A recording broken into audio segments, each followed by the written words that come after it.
So welcome to our white to blue belt course. We're looking at our escape sequences here. A lot of this is covered within our fundamentals courses because it is really the essential foundation of Jiu-Jitsu. Brazilian Jiu-Jitsu is built around this concept of positional dominance. So the idea that you try and put your opponent into more and more inferior positions where you're both safe from their attacks and in positions where you can then attack them or advance your position. And the counter, therefore, is that we need to be able to work our way out of inferior positions where our opponent has us pinned or in submission holds in a safe manner. Our opponent will be first often looking to establish a dominant position, so that could be a takedown, or they could get past our legs into side control. And in those establishing moments, there might be moments where we can escape fairly easily.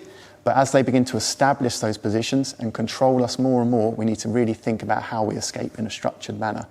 We'll be both looking at how to prevent them from advancing into submission holds and more dominant positions, but also ways of using our body efficiently so we're not expending lots of energy. We're going to be looking at 3 different areas to escape from: side control, mount, and back control. Okay, so the first one that we're going to focus on is side control escape. Okay, so typically you'll be looking at escaping from a position where your opponent is at your side. So let me give you an example of this. So if I was on my back, okay, so generally Kim would need to get past my legs, okay, in order for him to actually stabilize side control. Okay, my first objective is to try and keep him between my legs. Okay, so from this position, I can use this as opportunities to be able to sweep him. Okay, so sweeping him allows me to go from bottom position to top position. Okay. Or I can use this as an opportunity to start working my attacks as well. So from here, I can start attacking triangles, okay? Or I can start attacking arm bars. So guard retention is something that's important for us to understand, and we will be covering this within another course, okay? But once Kim starts getting past my legs, okay, and starts getting past that line of my hips, now we start moving into escaping territory. So we need to start looking at creating space, okay? So if we go back to the guard, for example, so from this position, okay, my objective from here is to try and keep Kim close to me, okay? So I'm using this to bring him into me so I can attack him and I can off-balance him. As soon as Kim starts passing my legs and starts moving to side control, this changes. Now I need to create space, okay? So if I keep Kim close to me, it allows him, and it starts to allow him to start facilitating attacks.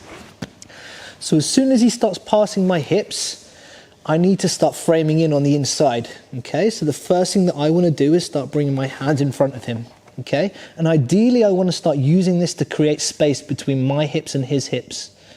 My objective from here is to try and get my legs back in front of him again, in order for me to start working my attacks, okay, and closing that space off again.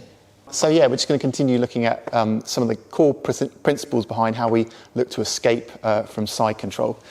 So as Yusuf goes to pass my guard, one of the key things I need to be aware of is not letting him advance quickly to other positions where it could be bad for me. So if I overly fixate on just hip escaping with my feet planted like this, Yusuf can really quickly hop over into mount here and escape and establish a mount position which is far harder to escape, and I've got more vulnerability. So as Yusuf passed my guard, I'm usually looking to try and keep my legs up like this. So as he goes to try and mount me, it actually creates opportunities for me to then put him into things like half guard. So yeah, not planting both feet, trying to be aware of not letting them advance is a really key aspect as well. Okay, so another important concept to understand when you are when you're in a bad position is making sure that you're controlling the inside line. So essentially, I need to always make sure that I'm in front of Kim. Anytime Kim has passed that line of control, okay, he now can control my body, okay? So what I want to do, okay, so just recapping on what we've already mentioned, okay, it's important for me to create space. It's important for me to close that space off by bringing my legs inside, okay?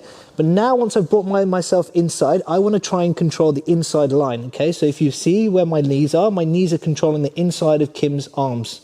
My objective from here is to aim to try and get my body on the inside of his body. From here now, it allows me to start working my attacks, okay, and my sweeps.